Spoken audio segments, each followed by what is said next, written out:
এটা হচ্ছে বসিরহাটের পিকনিক স্পট, দেখতে পাচ্ছ।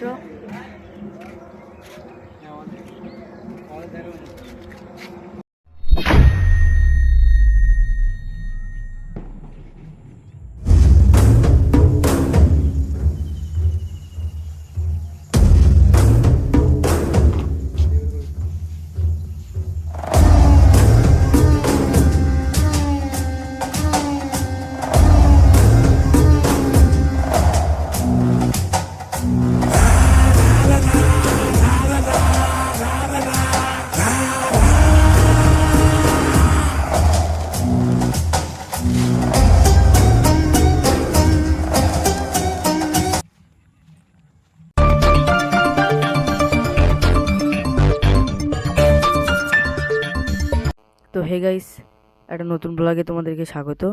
তো আজকে আমরা যাব হচ্ছে বসিরহাটের পিকনিক স্পটে। তো এখন আমরা রেডি হয়ে নিচ্ছি, তারপরে আমরা যাব। তো বেশি কথা না বলে ভিডিওটি শুরু করছি। তো একটি লাইক ভিডিওতে এবং চ্যানেলটিকে অবশ্যই সাবস্ক্রাইব করে পাশে থাকা বেল আইকনটি বাজিয়ে দেবে।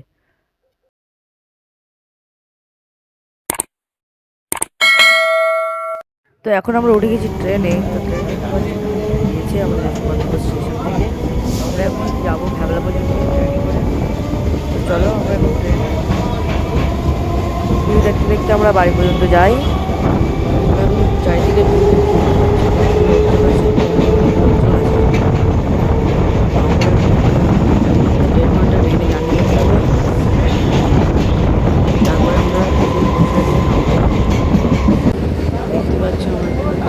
চলে আসলাম কায়দা বলতে।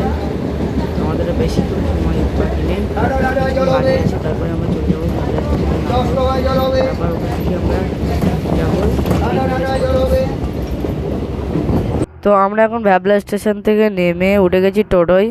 তো দেখতে পাচ্ছি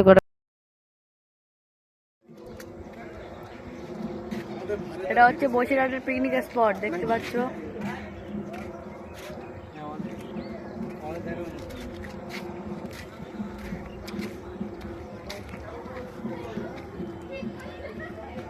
তুই বলছিস নদী, তাই তো?